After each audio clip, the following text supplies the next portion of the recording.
Audio Jungle. Tax देते हैं, direct tax देते हैं, इनडायरेक्ट टैक्स देते हैं।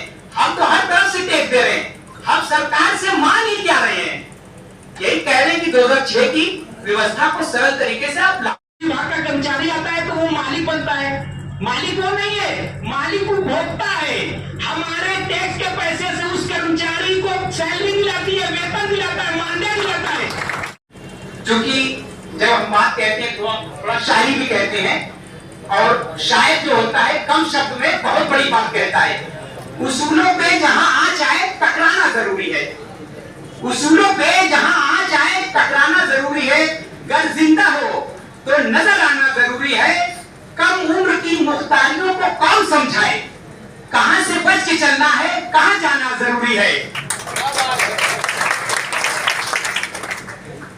हम बुनकर हैं, हम कपड़ा बनाते हैं, हम ताने बाने को एक करते हैं, और जो कपड़ा तैयार होता है, जब वो तैयार होकर कहीं जाता है, वहां त्योहार होता है, फेस्टिवल होता है, किसी का बर्थडे होता है, किसी का प्रोग्राम होता है, कोई नई जगह जाता है, यानी हम ताना बाना से जो कपड़ा तैयार करके रंग भरते हैं वो दूसरे की खुशियों के लिए, लेकिन दूसरों की खुशियों में रंग भरने वाला बुनकर आज बदहाल है, आज बदहाली की जिंदगी गुजार रहा है। 13 लाख बुनकर, बड़े अफसोस की बात है। हमने शुरू में ही कहा था कि उत्तर प्रदेश चहुमुखी के विकास में अपनी चहुमुखी प्रतिभा के आधार पर देश को आगे ले जाने में अग्रणी भूमिका निभा सकता है, लेकिन अफसोस इस सरकार में वो सोच पैदा नहीं हुई, वो विजन नहीं आया, जिसकी वजह से आज हम परेशान हैं। क्योंकि जब हम बात कहते हैं थोड़ा शायरी भी कहते हैं, और शायर जो होता है कम शब्द में बहुत बड़ी बात कहता है। उसूलों पे जहां आंच आए टकराना जरूरी है, उसूलों पे जहां आंच आए टकराना जरूरी है। गर जिंदा हो तो नजर आना जरूरी है। कम उम्र की मुख्तारियों को कौन समझाए, कहां से बच के चलना है, कहां जाना जरूरी है।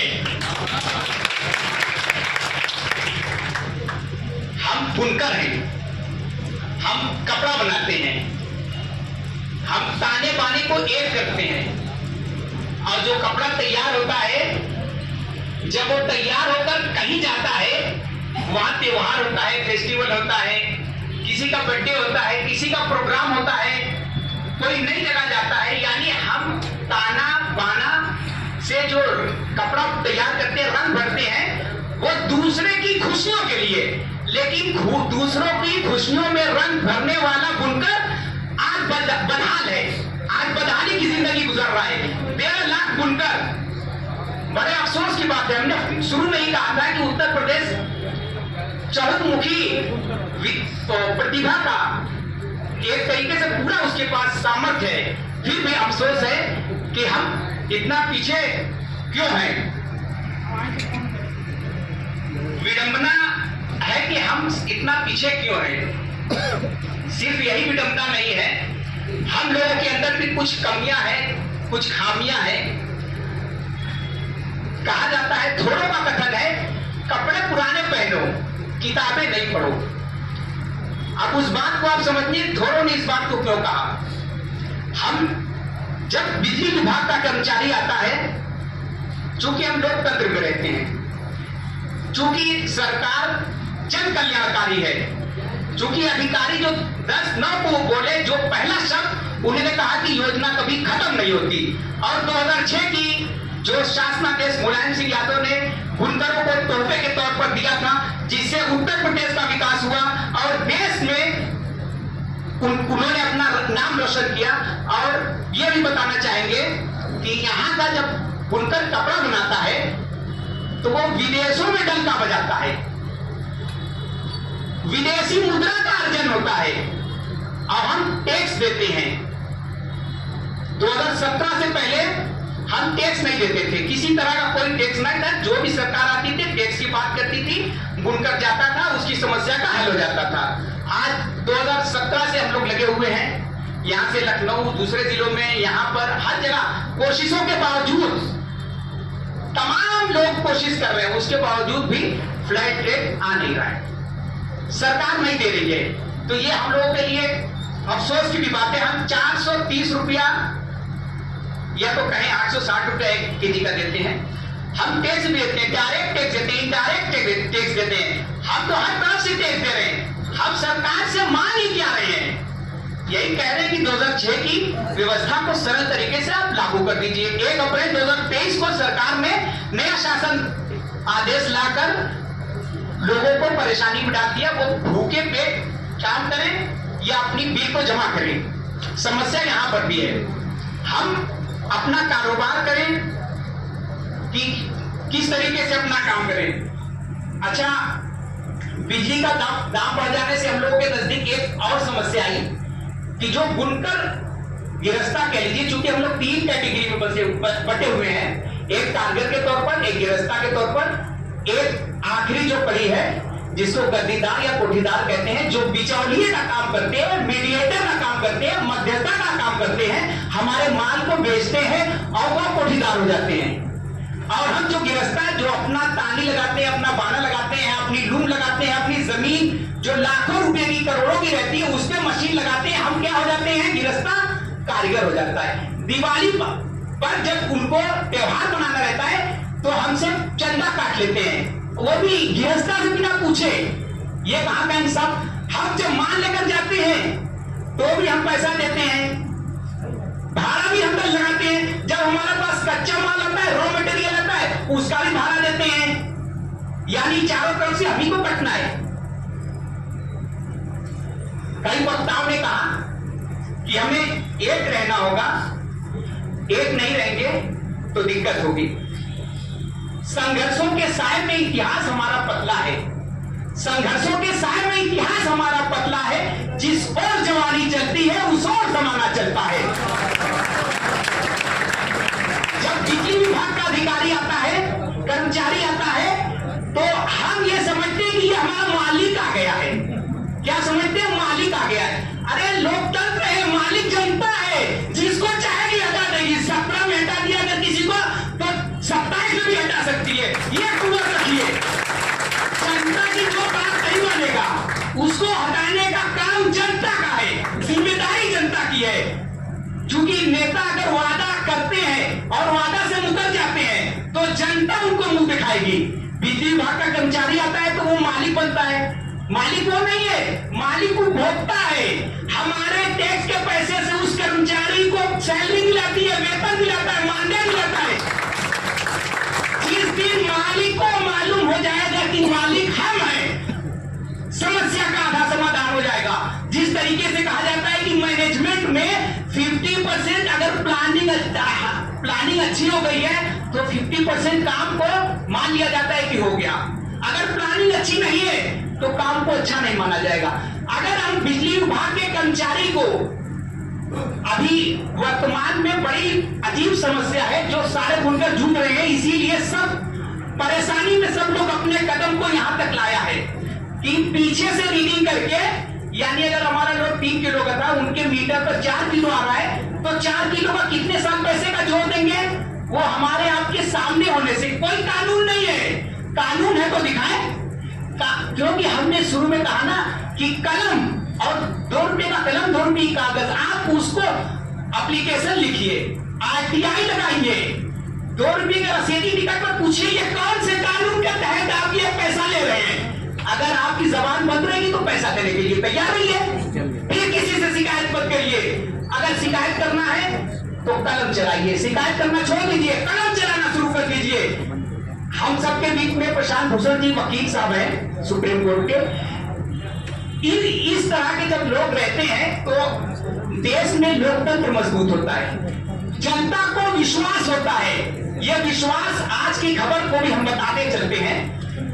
निर्मला सीतारमण जी, अप्रैल में उनके खिलाफ लोग शिकायत कर रहे थे और कोर्ट ने आज जाकर माना है कि आपके खिलाफ एफआईआर दर्ज होगी।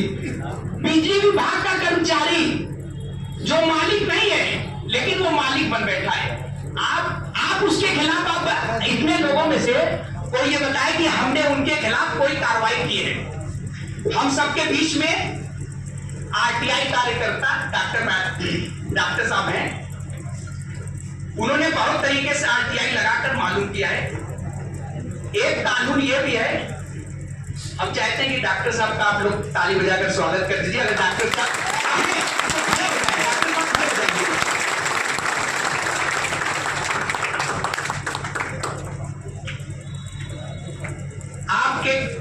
आप खुद बुनकर भी है, डॉक्टर भी है, मौर्या जी हैं। आप जब अष्टम विभाग में जाते हैं और कहते हैं कि आप जो मेरा एरियल 0 पर हमने अभी सर को दिया है, आदेश 2008 का था कि आप हमको बता दीजिए इतना पैसा हमारा 5 लाख रुपया कहां से बता रहे हैं। तो विभाग के कर्मचारी आनाकानी करने लगे और बताने से मुंह मोड़ने लगे, कह रहे आप लोग आ जाते हैं परेशान करने। तब उनको एहसास हुआ कि नहीं, हम तो मालिक हैं, हम तो तुमको अभी बताते हैं। सूचना का अधिकार अधिनियम 2005 जो सरकार ने 2005 में जो ताकत दी है, ये कोई मामूली चीज नहीं है, लेकिन हमने उसको समझा ही नहीं और सरकार कमजोर कर रही, क्योंकि हमने जाना ही नहीं, इसलिए सरकार कमजोर कर रही है। 2005 में जो कानून आया तो उसके तहत इन्होंने लिखा कि बताइए कर्मचारी जो तनख्वाह लेता है सूचना मांगने पर नहीं देता है। लखनऊ में सूचना आयोग में मुकदमा चला और 25,000 रुपया जुर्माना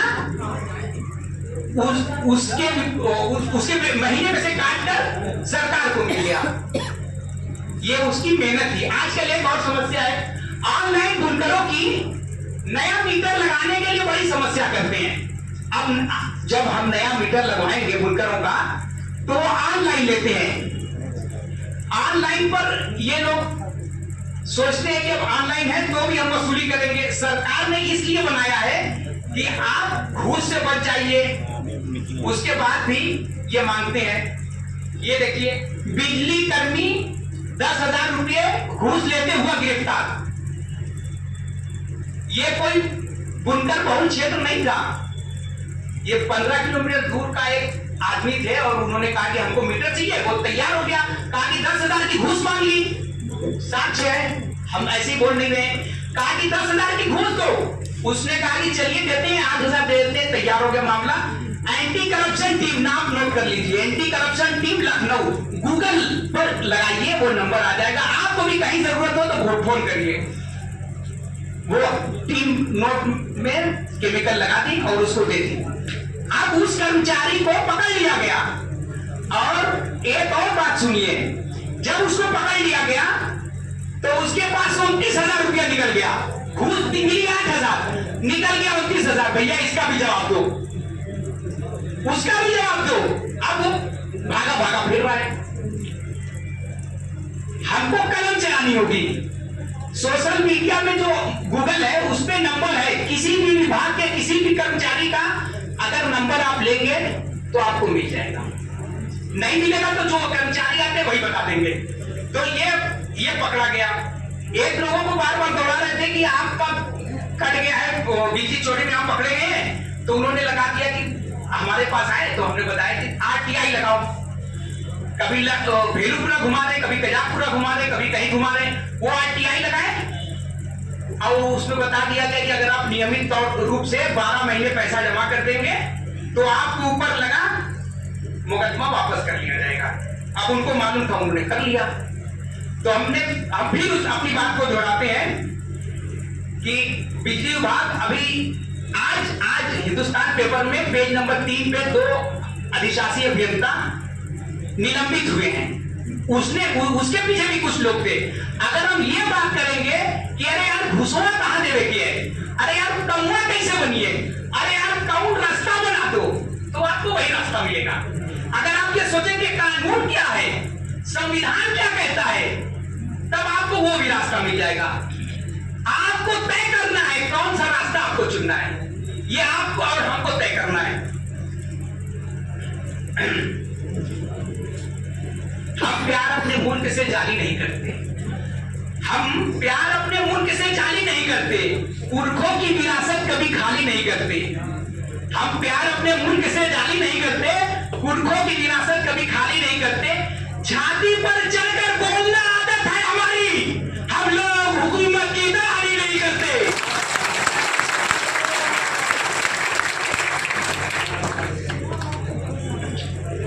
हम जिस क्षेत्र में हैं वो भारत के प्रधानमंत्री जी का संसदीय क्षेत्र है। ये हम सब बनारस वासियों के लिए सम्मान और फख्र और इज्जत की बात है। दूसरी ये कि अगर हमारा सांसद एक प्रधानमंत्री के तौर पर हम अपनी जगह उनको जो सम्मान है सब देते हैं, सांसद के तौर पर अगर हमें अपनी विडंबना अपनी व्यथा कुछ कहना है तो कहां कहेंगे। हम लोगों ने भी कई बार चिट्ठी लिखी कि हम लोग इस मसले पर बुनकर मिलना चाहते हैं, मिलने का कोई हम लोगों को मौका नहीं मिला। कोई समय बुनकर मिलना चाहते हैं, मिलने का कोई हम लोगों को मौका नहीं मिला, कोई समय नहीं दिया गया। तो यही कहना चाहेंगे कि हम लोगों को अफसोस है। बस आखिरी 1 मिनट और लेंगे और यही कहेंगे सोशल मीडिया का जमाना है, उसमें हर चीजें हैं। टोल फ्री नंबर बुनकर की टोल फ्री नंबर है, सीएम हेल्पलाइन नंबर है, बुनकर हेल्पलाइन नंबर है, जन सुनवाई नंबर है, यूपीपीसीए का ट्विटर है और आप पूछ करके कुछ लोगों का नंबर लिख सकते हैं। यूपी विद्युत नियामक आयोग है, विद्युत लोकपाल है, उपभोक्ता शिकायत निवारण फोरम है, उत्तर प्रदेश बिजली मंत्री को आप चिट्ठी लिख सकते हैं, तहसील दिवस आता है उस पर लिख सकते हैं, आरटीआई लगा सकते हैं। अभी हमने बताया कि एंटी करप्शन टीम को बुलाकर भी उस घूस मांगने वाले अधिकारी को पकड़वा सकते हैं। तो ये हम सब कर सकते हैं। बस आखिर में हम यही कहेंगे, जो लोग काम कर रहे हैं बुनकरों पे, हम बुनकरों मजदूरों के पैरोकार हैं। हमें जालिम के आगे सर झुकाना नहीं आता। मुल्क और समाज की तरक्की के लिए लड़ो। लड़ नहीं सकते तो लिखो, लिख नहीं सकते तो बोलो, अगर बोल भी नहीं सकते तो उनका साथ दो। जो लिख रहे हैं, जो बोल रहे हैं, उनकी मदद करो। अगर उनकी मदद भी नहीं कर सकते तो उनके हौसलों को गिरने मत दो, क्योंकि वो आपके हिस्से की लड़ाई लड़ रहे हैं। वाह, अल्हम्दुलिल्लाह रब्बिल आलमीन।